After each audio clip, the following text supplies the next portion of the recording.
Good afternoon and thank you for coming. May I ask you to kindly take your seats, please? Thank you.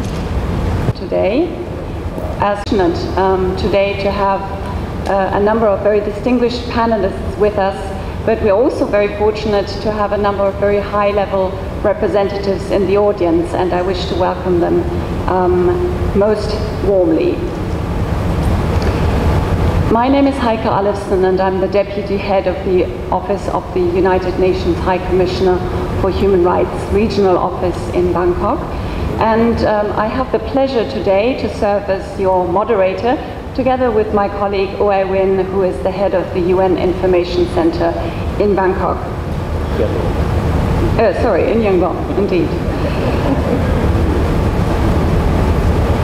We are observing the adoption of the Universal Declaration on Human Rights, adopted on the 10th of December, exactly 65 years ago, when the United Nations General Assembly proclaimed it as a common standard of achievement for all peoples and all nations. With its very broad range of civil, political, social, economic, and cultural rights, it has actually inspired more than 60 international human rights standards. And these today constitute the international human rights framework at the global level. Today, the general consent of UN member states on the basic human rights that are laid down in the Universal Declaration actually defines its relevance and underlines that human rights are something that is very important in our daily lives. Well,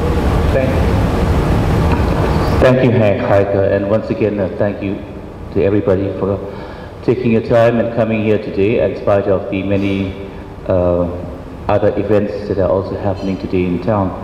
Well, Myanmar was among the states that had voted for the adoption in 1948, and of 3 of the 10 core United Nations human rights standards have been ratified by Myanmar. So it's very fitting that today we are celebrating Human Rights Day in Yangon, and after many years of not doing so formally, as the United Nations and with our partners, this is actually our second public event. And we are very pleased to see that you have all come here, and we are here giving us your time, sacrificing part of your weekend to listen to our panel discussion and to interact with us. Before my co-moderator Heike here introduces the theme of the panel and today's discussion topics, allow me to say a few words about the way in which we are hoping to facilitate this panel. As to the panel arrangement, we have asked the panelists to address a number of questions in their short statements. Most of the statements are available in writing and translated into Myanmar language, so you'll find them on the seats or in the room.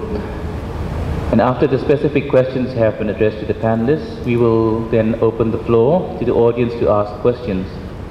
We will collect several at a time, and then those panelists who wish to intervene and respond will be able to do so. Also, we will do likewise with questions that we have collected in advance through our Facebook page, and now we are collecting them in real time during the session.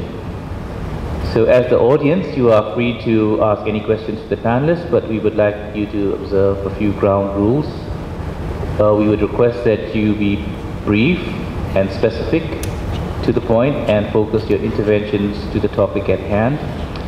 Of course, the moderators would reserve the right not to take questions or move on to the next one. Kindly do not interrupt the panelists and allow the interpreters to do the job. Allow me to explain this in Burmese. The panel machine, the Megon show through UDP through Picha Obama. Napiodi panel.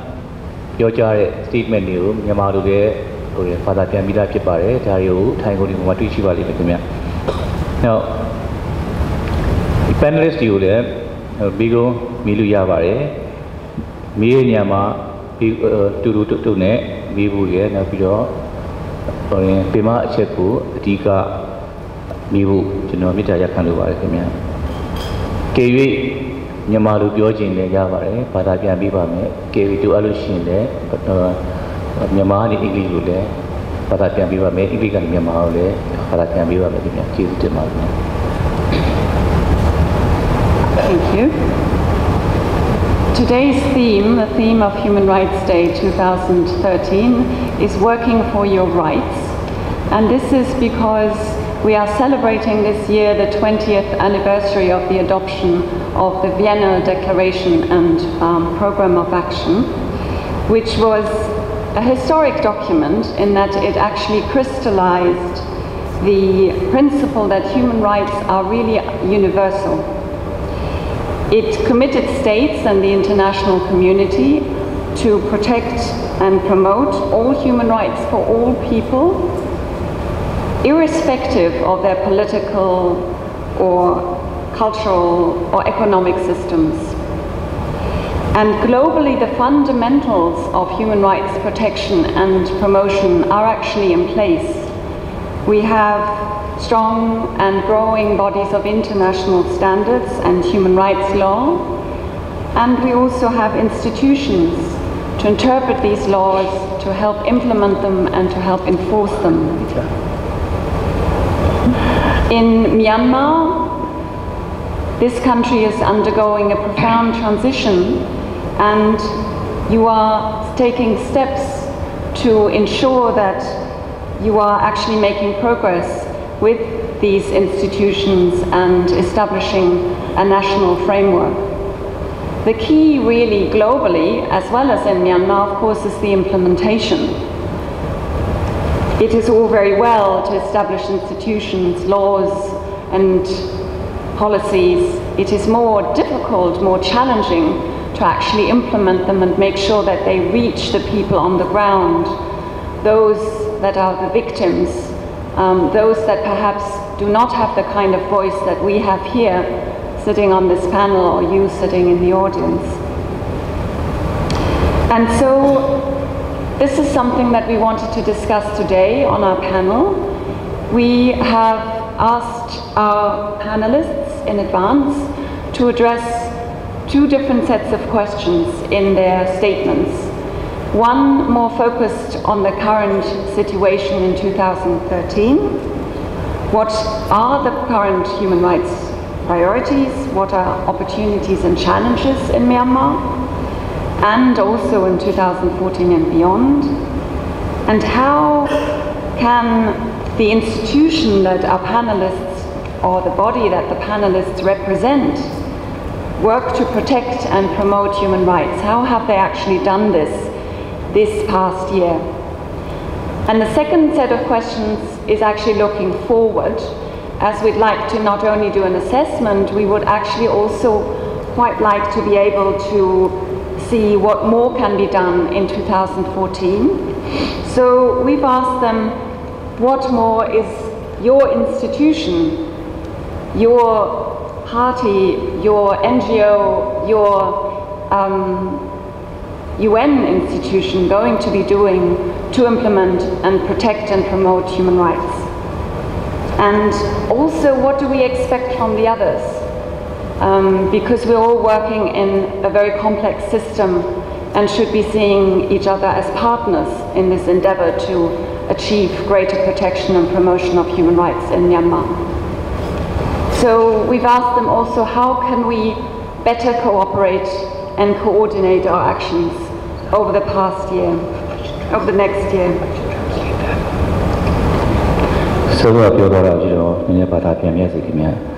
Who Panama Shia Puku, General Egon Shoot, Pia Pipare, Dika Biomaro, Leshi, Luku Isaya, Dika Samia Mari, Yosogama Pipare. Now, Pelu Quinani Shia, Pelu Sekomuri Shia, you didn't tell Satonguniko, Natal Sali Unima, and now Pelu Sekomuri Shia, Sadi General take me to Sunito Mame.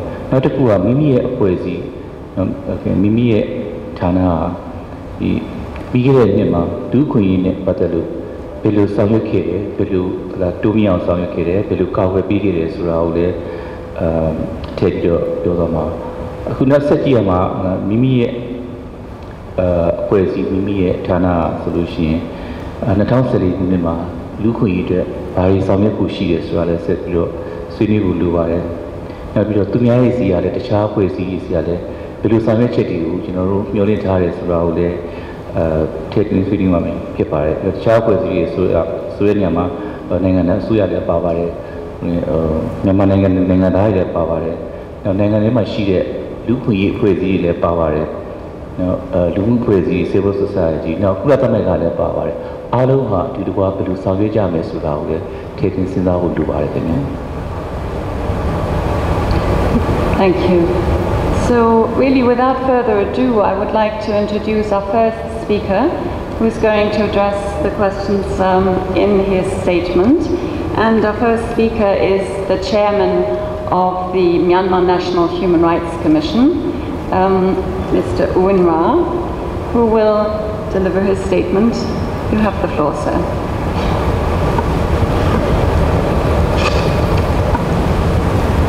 Hello, Minglawa. First of all, I would like to thank the Myanmar UN Country Team Human Rights Team Group for organizing this interactive panel discussion, and the UNCG for providing support for the realization of this important event today. I will be making a short presentation in view of the time that is allotted to us, which is roughly about 6 minutes. Be presenting to you the activities that our Human Rights Commission, Myanmar National Human Rights Commission, have engaged in 2013. Well, in fact, over 2 years of our existence, we have engaged in many activities to promote and protect human rights. And within the short space of time, it may not be enough to go to deal with all the activities. So I will just be giving a summary of our important activities in 2013. And if there is anything that the participants, the audience would like to know, I'll be very glad to respond to them during the interactive or Q&A session. Distinguished participants, with the democratization of the country, establishment of the Myanmar National Human Rights Commission on 5th September 2011 by the presidential decree, a window of opportunity was open for the people of Myanmar to look forward to the future for better enjoyment of human rights which had been denied in the past. It became the responsibility of the Myanmar National Human Rights Commission to promote and protect human rights of the people in accordance with the mandate contained in the presidential decree.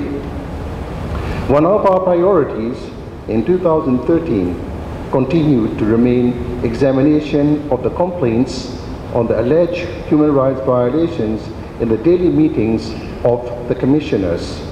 The interest that had been generated among the public in the human rights complaint mechanism of the Commission continued throughout the year 2013.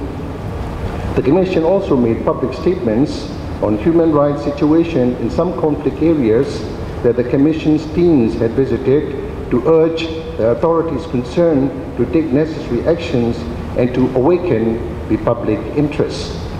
In the statement made on 28 March 2013, after the visit of the Commission's team to the Kachin State, the Commission recommended inter alia the need for demining the Kachin State and for the armed groups, relevant domestic and foreign organizations who cooperate when demining is undertaken.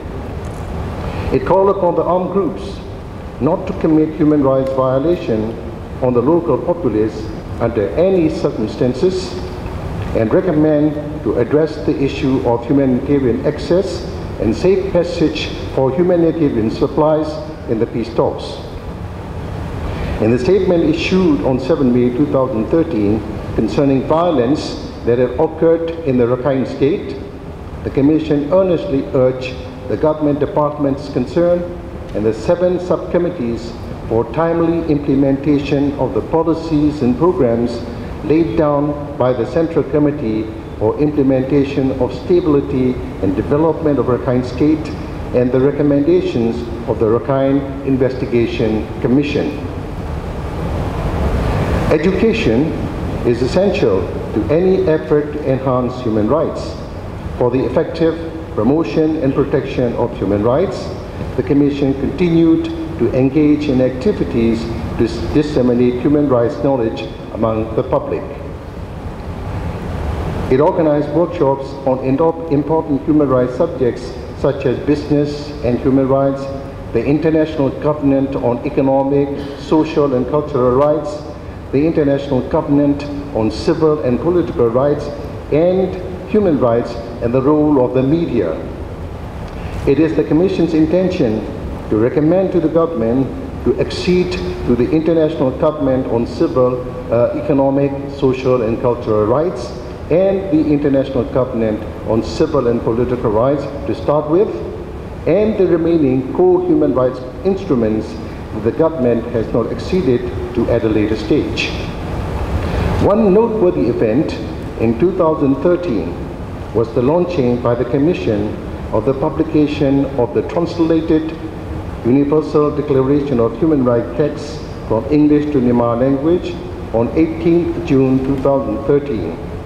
130,000 copies were printed and it was extensively distributed to the ministries, members of the Parliament, state and regional governments, and to schools through departments concerned of the Education Ministry. The Commission worked in coordination with the UNICEF and authorities concerned for the teaching of human rights starting from elementary school. And the Ministry of Education has now included the teaching of human rights in the curriculum of 4th and 5th grades under the rubric of civic and morality. Another significant activity undertaken by the Commission was human rights educational missions made by 4 separate teams of commissioners. They visited towns and cities in Bago and Mandalay regions, Lasho in the northern Shan state, and the Rakhine state, where problems between the two communities had taken place. In these places, the Commissioner addressed a gathering of townspeople, informing them about the Myanmar National Human Rights Commission and educating them on the rights set forth in the Universal Declaration of Human Rights and urging upon them to live in peace and harmony.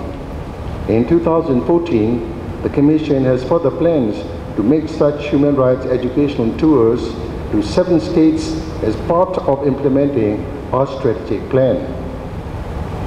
In working with the United Nations, the Commission held a seminar on Human Rights Council Universal Periodic Review in cooperation with the OHCHR in Naypyidaw on 13 to 14 June 2013, attended by the Myanmar National Human Rights Commission, civil societies, government, and Tutto representatives, among others. It was a useful exercise to alert the authorities concerned of the need to designate the coordinating government agency for development of a national action plan as soon as possible. The Myanmar National Human Rights Commission representative also participated at the workshops on minority rights and international human rights mechanisms organized by the OHCHR. In the Commission's engagement with the government, a team of commissioners went to Naypyidaw and met with ministers, deputies ministers of 5 ministries concerned to gather information about the communal conflicts that are taking place in some states and regions with a view to contributing its efforts towards the government endeavors to restore peace and tranquility and harmonious living. In engaging with the Parliament, the commissioners have gone before the bill committees of the Nyuda Luto on the upper house and Pidul Luto, the lower house, at their request to brief them on the various articles contained in the human rights draft law that has been submitted to the Parliament for consideration and enactment into law. In the drafting of the enabling law by the Commission, which took a little over a year, the government stakeholders, together with the legal experts from the Asia Pacific Forum, Raoul Wallenberg Institute of Sweden, and the OHCHR, were involved at every important stage of the process. We learned that the draft law has been passed by the New Law, and it has been placed before Law for consideration. In view of the important role played by the civil society, the Commission has cultivated its relationship with the civil society by inviting them to the Commission to engage in discussions with them to find out possible areas of cooperation. There is ample space for intensification of cooperation between the MNHRC and civil society in areas of common interest. The CSOs had advantage in terms of outreach and the expertise in the specialized field of work due to the extensive networks, whereas the Myanmar National Human Rights Commission has advantage in terms of access to the authorities. They can thus play complementary roles in the promotion and protection of human rights. Distinguished participants, the need to create greater awareness of human rights norms and understanding principles regarding the roles and functions of the NHRIs among the stakeholders is one of the major challenges.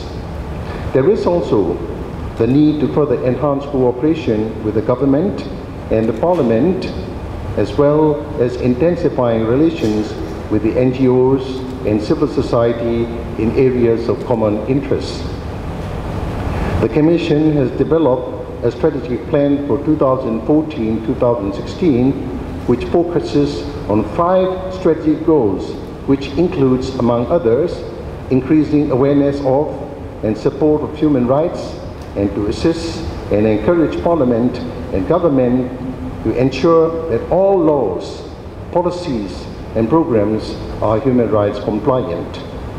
The Commission is determined to make a positive contribution to the establishment of a Myanmar society in which human rights are respected, promoted, protected, and fulfilled. In this endeavor, it needs the cooperation of the government, Parliament, judiciary, as well as the civil society. While having the floor, I would like to also inform you that on the 10th of December, which is the International Human Rights Day, our Commission will be issuing a statement.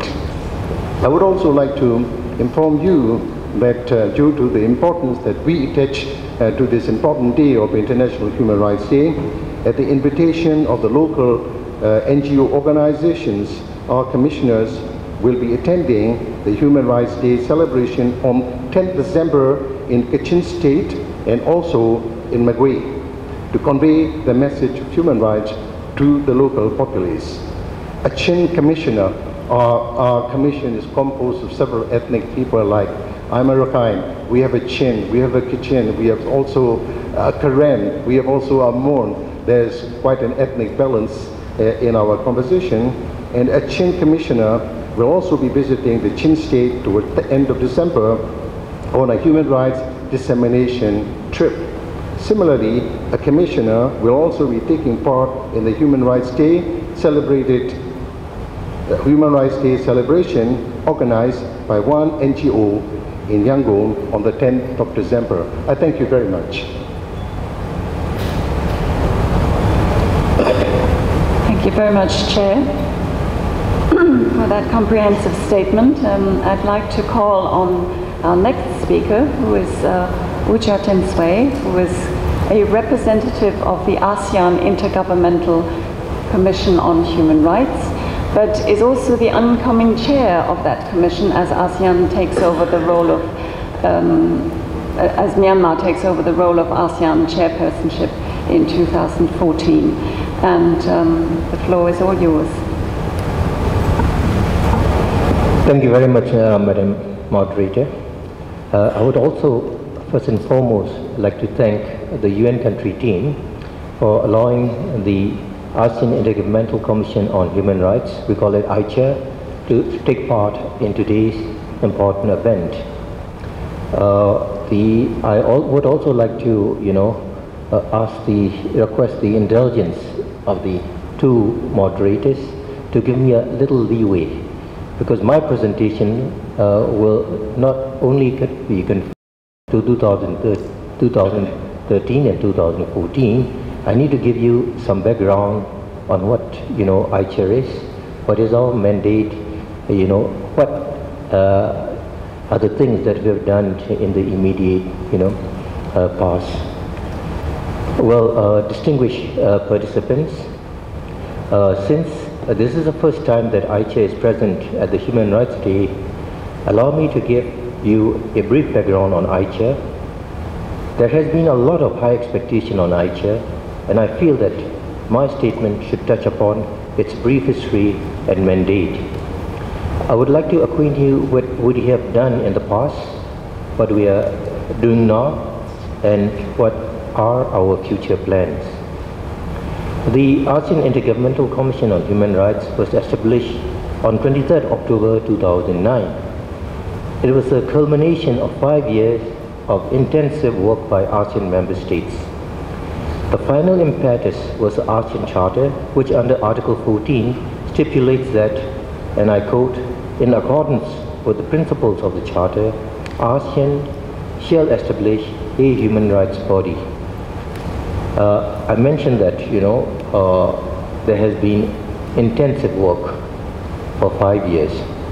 I also like to mention here that ASEAN region is the only region in Asia that has a regional human rights mechanism.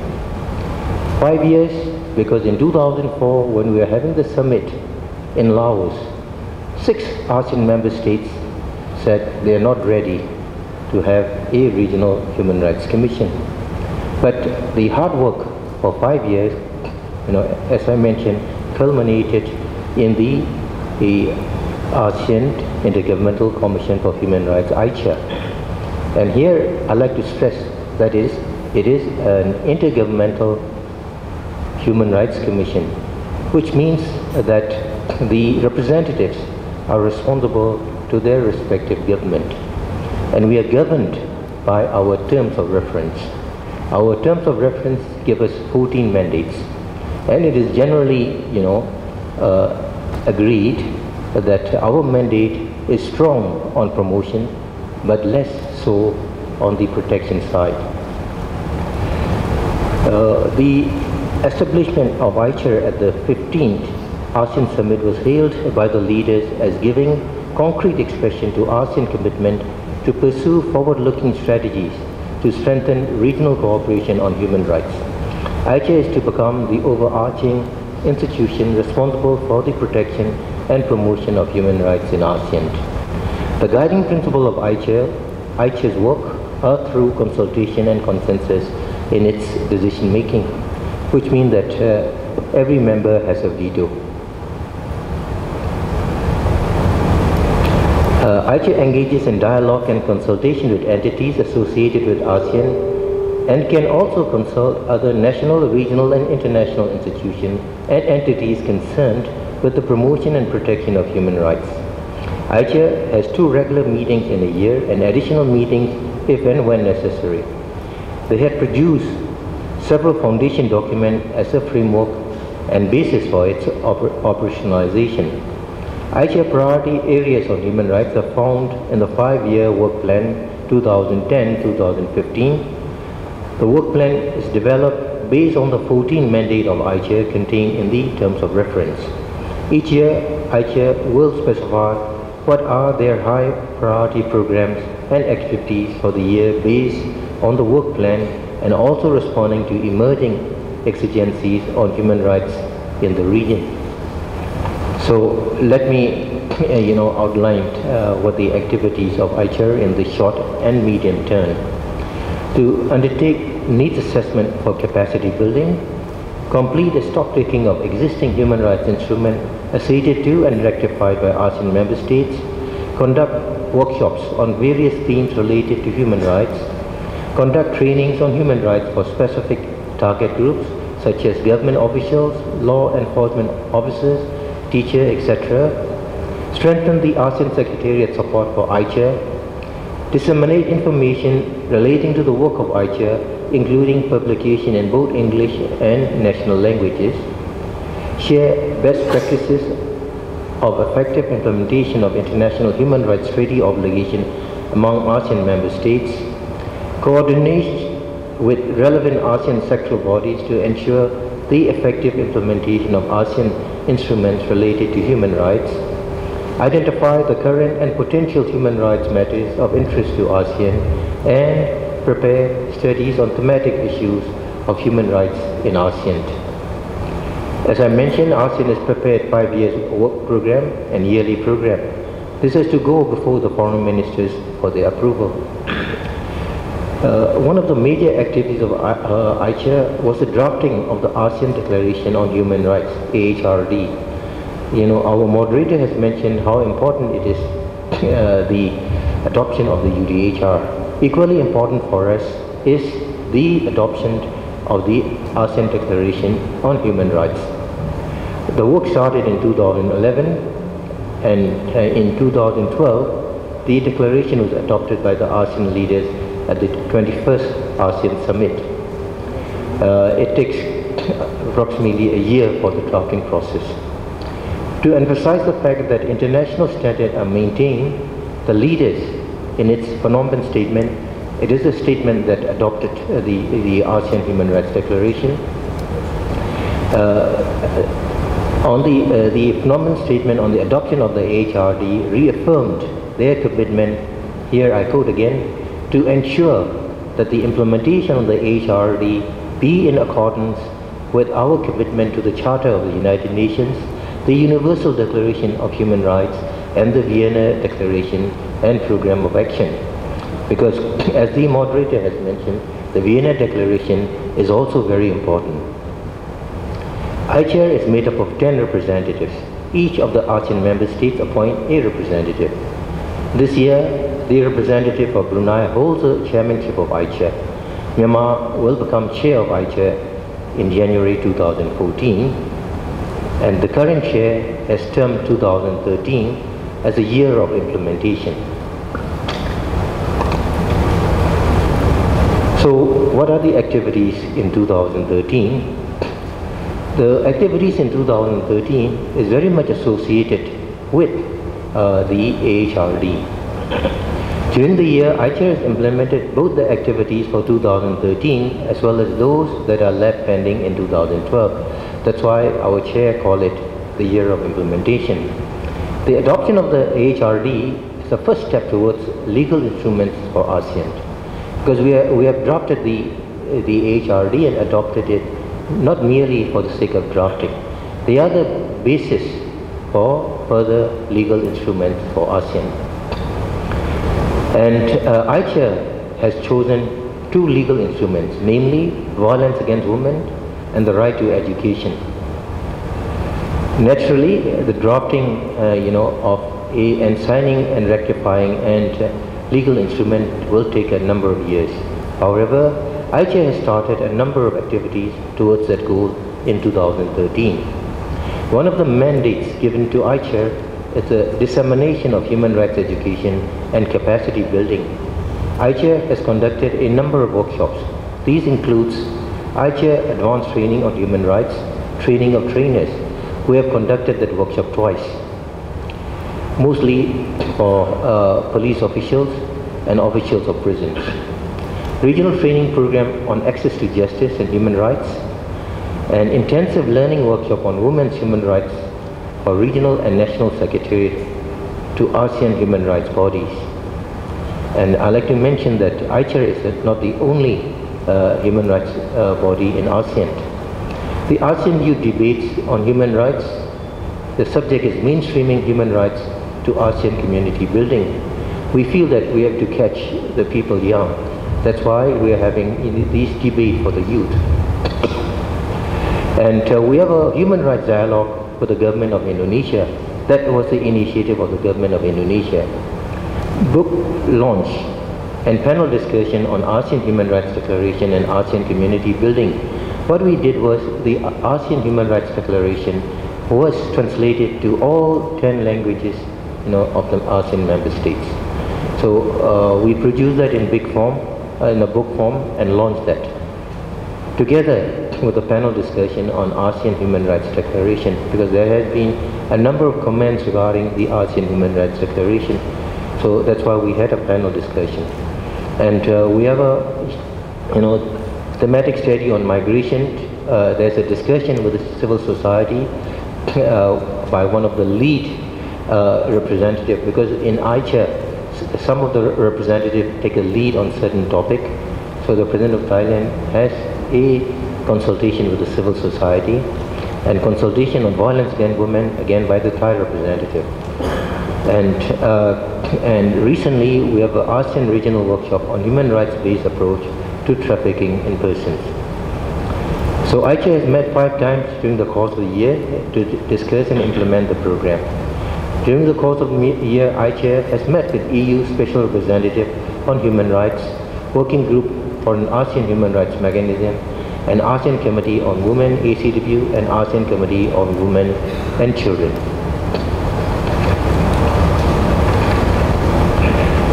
Myanmar will take over the chairmanship of ICHA in 2014. At the handing over ceremony of the ASEAN chairmanship, the President of the Republic of Union of Myanmar identifies 7 priority areas that will be focused, and including the area of climate change and human rights. It is worth noting that the ASEAN Human Rights Declaration calls for adopting meaningful, people-oriented and gender-sensitive development program aimed at creating conditions including the protection and sustainability of the environment. So in the ASEAN Human Rights Declaration also, ASEAN has put a stress on the protection and the sustainability of the environment. Therefore, the representative of Myanmar has proposed activities in 2014 concerning environment and human rights. So these are some of the activities that we will focus upon. The concept paper on this will be discussed during the forthcoming ICHA meeting this month. This month, on the 18th, the chairmanship of ICHA will be handed over from Brunei Darussalam to Myanmar. The ICHA Terms of Reference is a living document. The current TOR includes provision for a review of the TOR after 5 years, that is in 2014. There will be a number of activities to initiate the process of the review of the TOR. Although ICHA is the overarching human rights body in ASEAN, there are also 2 other human rights bodies, namely ASEAN Commission on Women and Children, ACWC, and ASEAN Commission on Migrant Workers. ASEAN has also targeted, as I mentioned earlier, legislation on violence against women as its first priority. Therefore, there is an increasing need to combine synergies of the 2 human rights bodies. To this end, during the year, there will be activities to align ICHA with ACWC, so that we can benefit from the specialized knowledge of the ASEAN Commission on Women and Children. Some of the activities that are envisaged include workshop on maternal health, workshop on the outcome of the thematic study on CSR and human rights, because what I was not able to mention earlier was that we had a thematic study on corporate social responsibility and human rights. So that thematic study is almost complete, and there will be a follow-up workshop on the study itself. Consultation with the stakeholders on the review of the TOR of ICHA. Workshop with ASEAN sectoral bodies concerned on the development of other ASEAN legal instruments on human rights. Workshop on environment and human rights. ICHA workshop on human rights to ASEAN government official. And there will be an expert workshop on the review of the TOR. So on the review of the TOR, we are going to have a general workshop to get the views of the civil society, and we are also going to have a workshop so that we can get the expert opinion from the experts, on that particular area. And there will be a coordinating meeting for thematic study on right to education. As I mentioned earlier, the two legal instruments that ICHA will be focusing on is the legislation on violence against women and the right to education. So thank you very much for your kind attention. These are the things we would like to do, and to be able to do that, we would need the cooperation of the government, the international community, particularly the United Nations agencies, and the civil society. Again, thank you. Thank you very much. Thank you. You've given us quite a bit of food for thought. And I would now like to invite the resident and humanitarian coordinator at Interim, Mr. Bertrand Bernbin, to give his statement.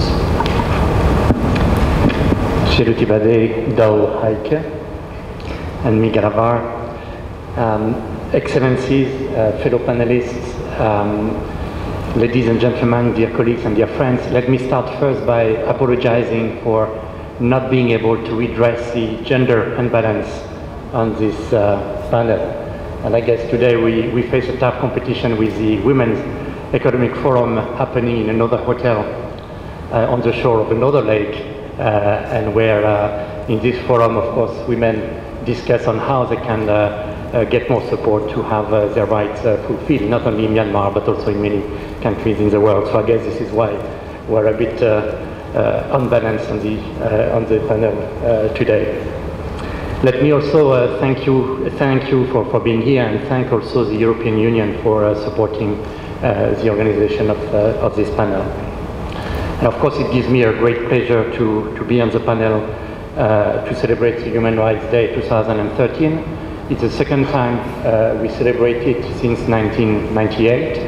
And of course, at the same time, we celebrate, as Do Haike said, the 20th anniversary of the Vienna Declaration and Program of Action. And the Vienna Declaration made it clear that all the signatory member states had the responsibility, of course, to promote and protect all human rights for all of the people, but also it gave a specific responsibility to the UN, to the United Nations, to work with national government, civil society, international community to help achieve human rights.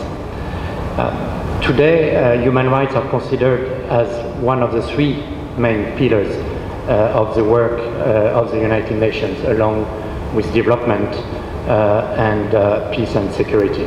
And of course, very often it's very difficult to differentiate or to speak about one without speaking about the other, or addressing one without addressing the other. And human rights are increasingly permeating all parts of the work of the United Nations.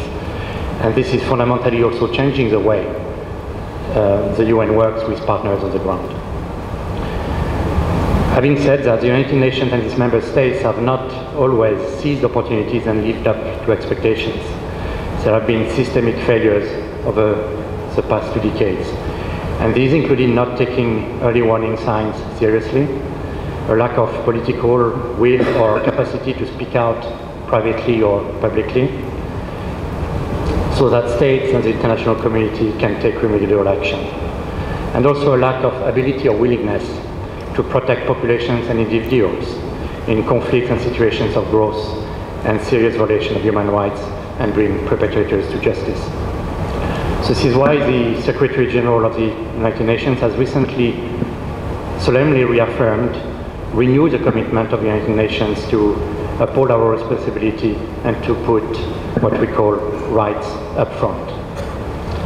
So our task today is to discuss collectively about what we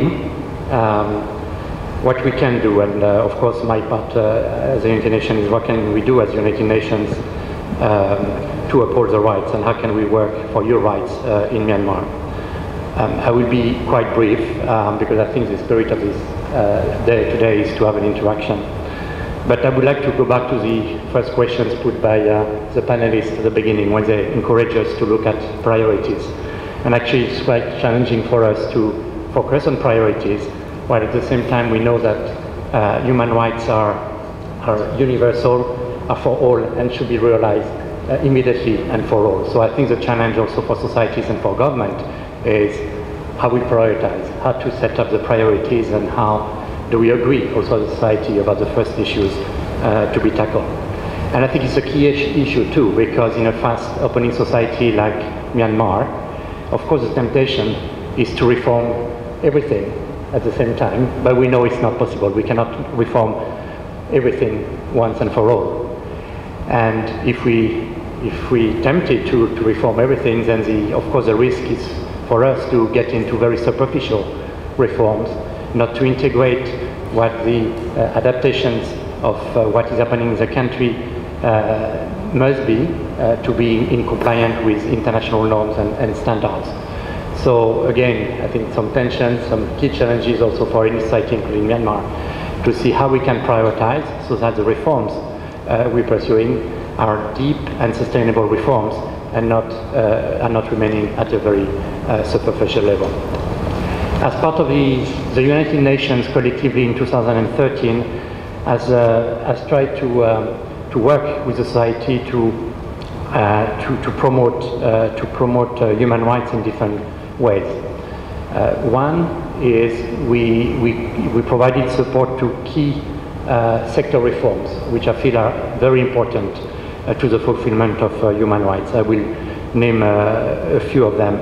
Support to better governance and governance reform in the country, but also reforms to, for instance, the education and the health sectors, to make sure that the systems are providing better quality outputs, but also cover and very much addresses the rights of every person, and not only one part and some privileged group of people, but also reforms driven by a concern for equity.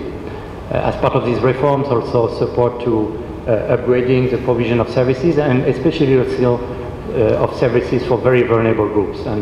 And I have in mind in particular the upgrade of the services for people living with HIV, for instance, and especially vulnerable people living with HIV. So this is one of the fronts that we've been supporting in 2013.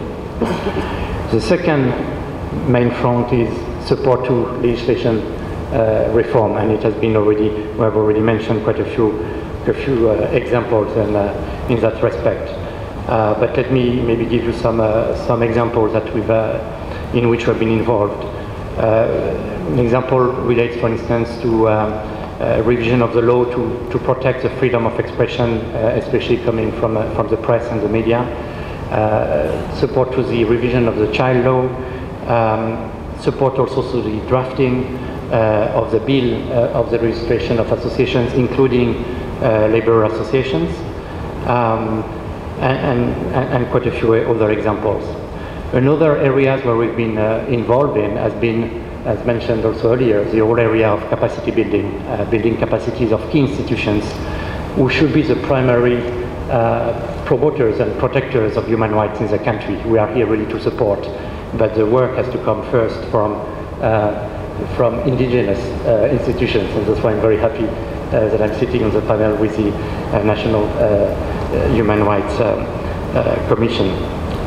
So it means also building the capacity through workshop, training, study tour to see also, for instance, especially what has been happening in the ASEAN communities, taking the examples and good practices from other countries in ASEAN, but also through what happened and was already mentioned, I think it was last June, about the the preparation, the workshop for the Universal Periodic Review.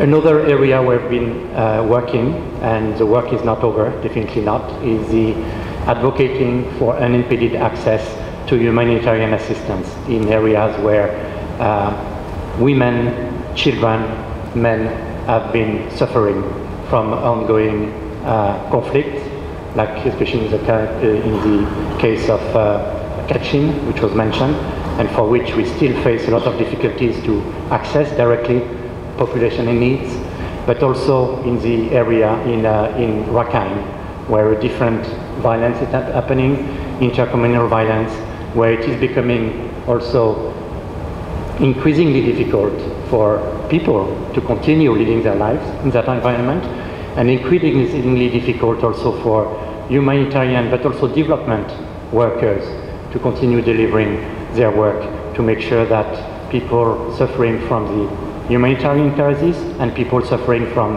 the long-term underdevelopment can benefit from the assistance of the international communities.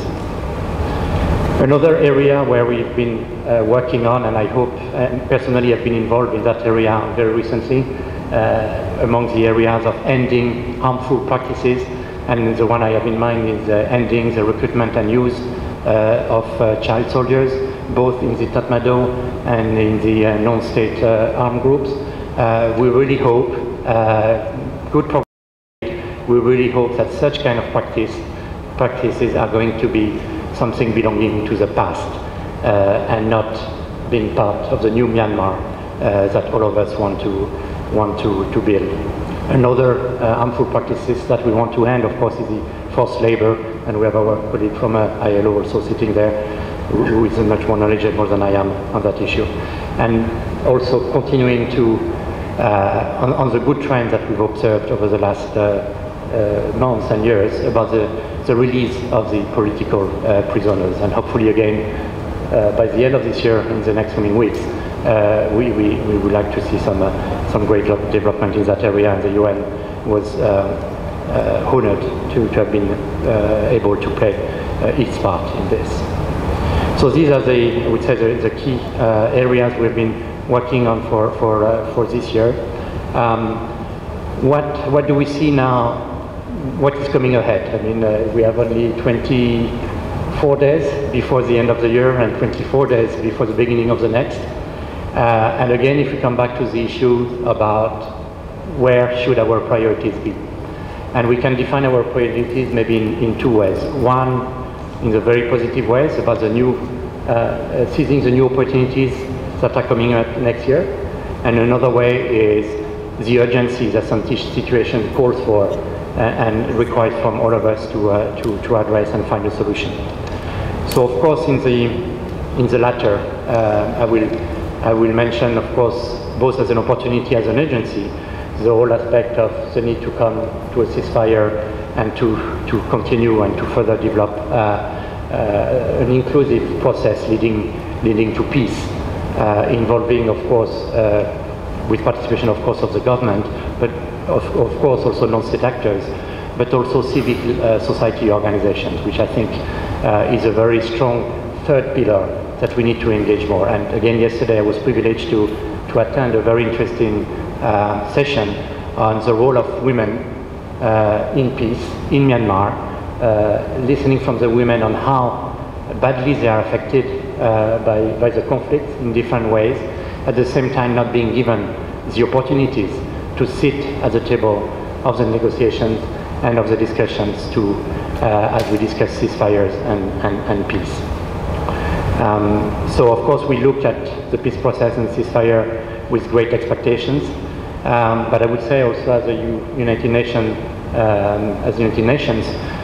we are saying we don't want to wait for the ceasefire to be signed and the peace to come to protect women, children from the conflict. We need to make sure that women, children and civilians are now protected from the ongoing violence and the conflict. Again, if I come back to the issue of women, violence against women in the conflict, sexual violence should not be accepted and tolerated. Recruitment and use of children during the ongoing conflict has to stop now, even before we reach a wider agreement. The other area, of course, as I mentioned, is the whole aspect of intercommunal conflict. The Rakhine situation especially calls for our attention. We need to keep an eye also on the other, what happened especially in 2013 about the flare-ups of intercommunal violence spreading across the country. We see now the situation seems to be better than it used to be at one point, but Rakhine, of course, requires a humanitarian and development solution, but also requires a political situation so that all the rights of people living in Rakhine are upheld. Another areas, of course, where we need to continue working on is reform of legislation, and there will be, I think, great opportunities with the overall review of the national legislation in light of the international commitment made and ratified by Myanmar. So it's a great opportunity to review a series of laws and also to embark on new possibilities to ratify protocols and new conventions. Again, recently I was discussing with quite a few members of the government of the opportunity now to sign and ratify the optional protocol on the involvement of children in armed conflict. And I think these kind of protocols, without waiting for the overall reform to happen, there are some steps which can be taken and protocols which could be ratified. I was discussing also with my colleague from ILO just earlier about new laws relating to social protection, relating to minimum wages in the country. Of course, and such laws, if we take the example of the draft bill on the registration of associations, if we can follow the same process based on an inclusive process involving different stakeholders, but also based on fact and thorough methodology, so that Myanmar can come up with the best law fit to its own context. I will also, the reforms are going on. We know education reform is going on. Health reforms are going on. We will continue to play a strong role in that. Also building the services so that even very key basic rights, when we speak about human rights, but the right to be registered from birth is how we start fulfilling our rights as human beings. And still, in the countries, the number of children who are not registered, meaning who are at risk of not then having access to education, to health, even to disappear without anybody knowing, is still very high. So this is the first step also when we look at the Human Rights Declaration and fulfilling human rights. I think this is something in 2014 that we should prioritize. Continuing to build institutions is key, again, because it is the Myanmar institutions who are going to be the best placed to see how the rights of the Myanmar people can be upheld in the country. So the Myanmar institutions needs to be empowered, need to be given also the right access to information, to expertise, whether it comes directly from the United Nations or whether it comes from other countries as part of South-South cooperation or the ASEAN, ASEAN Forum. As part of this, it's very important also to further build the independence of such institutions, but their independence can be upheld not only based on the appointment and the budget and the resources which are allocated to them, and not relying on a discussion between political parties, but also independence also on their ability to monitor the situation with the right tools, access the right data, and this is why also the aspect of improving data and collection of data and information across the country is so important. Finally, I will end by saying that I'm very happy that we have also on our panel the new chair for ASEAN on human rights, through Myanmar, and I really feel that we have amazing opportunities with Myanmar chairing in 2014 the ASEAN community. I'm very happy that you mentioned a few priorities: education, violence against women, also the role of the private sector in protecting and promoting human rights. I think these are key issues, especially in an area in the world where the economic growth is very high, where all the big companies come here to invest because to counterbalance the crisis that they go through in many of their headquarters and country where they come from. So I think we have an opportunity also to promote a much more responsible corporate and business private sector investment in ASEAN, and including including in Myanmar. And as a UN family, I think we're ready to work with you on this issue and also to see what corporate social responsibility would mean from a human rights perspective, what it would mean for women's rights, what it would mean for children's rights. And I think we're ready to engage very much on that issue with you. So I will stop here. I said I would be brief, but I'm not very brief. Chilti Bade, thank you very much. As you know, the realization of human rights is a never-ending work. There is no one country in the world which we can say is compliant with the Human Rights Declaration of Human Rights. So our work collectively is to work together and for the gradual realization of human rights. Chilti Bade, thank you very much. Thank you, Mr. Gambel. I would now like to give the floor to the civil society representative, Mr. Wang Min from Equality Myanmar, Director of Equality Myanmar. Thank you. I'm very pleased to be in the panel discussing and celebrating the International Human Rights Day. Allow me to speak Burmese first, and then I will speak in English shortly. So, going you are one tower, I don't know in the panel, when you're soon you can hear to the pay, you do achieve you poesy, civil society, the Arigo, General Kulum, Tim Jago Yard, Chisu Demar. General Megoni through Pete Hawaii. Megon, the look in a better priority a pay hale. No, I don't know, party opportunities, no, a queen lanchile, party challenge chile, so the hammer. General challenge ga, Alima Lara Vega. Publish raw human rights go general priority people, young Kakeva. Luraima, freedom of fear, freedom from fear shibulu at the low, freedom from one's low correct, Chow Yun Jima, King Waging or, Town Dajima, King Waging or Nakulonga, Lu at the they are Usa people, Lu Alice, Rajanoma, Pua Capare. Now that you know a challenge to Kuaro, the man and Lu Kui, a cheat needy go, but the model to dominate people, dominate dreamer. Pure Piabo, not that you think Piabo to do you challenge people. I mean, I grew up with Chomney Yawa, Chomney Yam, and she had a Chomney Pure, so not near Pure Yam and you Savai. I wrote General Deep at Mountain, General Pure Genetic, opportunities for no opportunities, so we have your message no. A good General Civil Society, now General National Human Rights Commission, now UN, now Capidoche, Archae, no, Tawin City doing General Colon La Time, it was a Fabio Guiara, a never do it. Opportunity school, General Pure. You know, our civil societies or civil society that a soya, so we are open at the Nanqua, we need a chini muani, a good general, you do achieve you pretty at Tani, Povalare, DJ Navabe, General Nanga, Poesi, Nepuba, Sam Mushashi Lare, so that Boga, General Dread, Takeo, common opportunity to Cuba. Not a bad opportunity to not talk that or no, people down in Mushilare, Ubidi Shilava.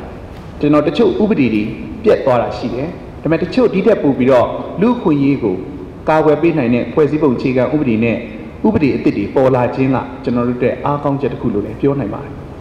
Now that General, you know, as Lucy, Nangai General, Natan Yoshi, Pure Kisagani, Nangai Genari, Piano Lare Kisa, Dari General Priya Shiva. Not who are General Dudu achieve you poesy, Ubang Power move. The chain Mave, the Kulatamaga poesy, Kulatama Luqui, Tanari, not Ubang Power Mune. Set to look Shamu, General Shila, General Yango, Arcone, Chetty, General